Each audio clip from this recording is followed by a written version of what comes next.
ఈ నెల 13 జరిగిన సార్వత్రిక ఎన్నికల్లో కడప జిల్లా పోర్మేడ్ పట్టణంలో బద్వేల్ ఎమ్మెల్సీ డీసీ గోవిందరెడ్డి మరియు ఆయన సతీమణి వైసీపీ బద్వేల్ యువ నాయకులు దేవసాని ఆదిత్యరెడ్డి ఆయన సతీమణి ఓటు హక్కును వినియోగించుకున్నారు. ఈ సందర్భంగా బద్వేల్ ఎమ్మెల్సీ డీసీ గోవిందరెడ్డి మాట్లాడుతూ బద్వేల్ నియోజకవర్గంలో సార్వత్రిక ఎన్నికలు సజావుగా జరిగాయని అన్నారు. ప్రజలు కూడా తమ ఓట్లను ప్రశాంతంగా జరిగాయని తెలిపారు.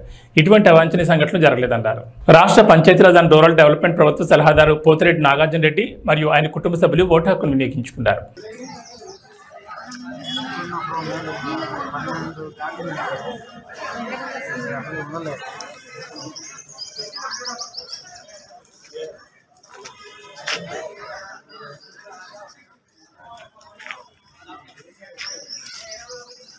బద్వేల్ నియోజకవర్గంలోని 272 బూతుల్లో కూడా పోలింగ్ చాలా ప్రశాంతంగా జరుగుతూ ఉన్నాయి. ఎక్కడ కూడా ఎలాంటి సంఘటనలు కూడా జరగకుండా ప్రజలందరూ కూడా వాళ్ళ ఓటు హక్కు యథేచ్ఛగా ఫ్రీ అండ్ ఫెయిర్ ఎలక్షన్స్ జరుగుతూ ఉన్నాయి.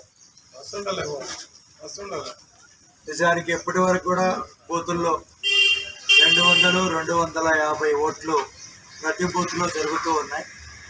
కొంచెం మందకొండిగా జరుగుతూ ఉంది. అందరికి కూడా ఓటర్లందరికీ కూడా విజ్ఞప్తి చేస్తున్నాం, తొందరగా వచ్చి వాళ్ళ యొక్క అమూల్యమైన ఓటు అంతా కూడా వాళ్ళు ఓట్లు వేసి తొందరగా వేయాలని చెప్పి కూడా విజ్ఞప్తి చేస్తున్నాం. మహిళలు వృద్ధులు కూడా పెద్ద ఎత్తున, అంతేకాకుండా యువకులు కూడా, కొత్తగా వచ్చిన యువకులు అందరూ కూడా బాగా పెద్ద ఎత్తున పోలింగ్ బూతుల్లో వచ్చి ఓట్లు వేస్తున్నారు. దాదాపు 70% పైగానే ఓట్లు వేస్తారని చెప్పి కూడా ఆశిస్తున్నాం. Thank you very much.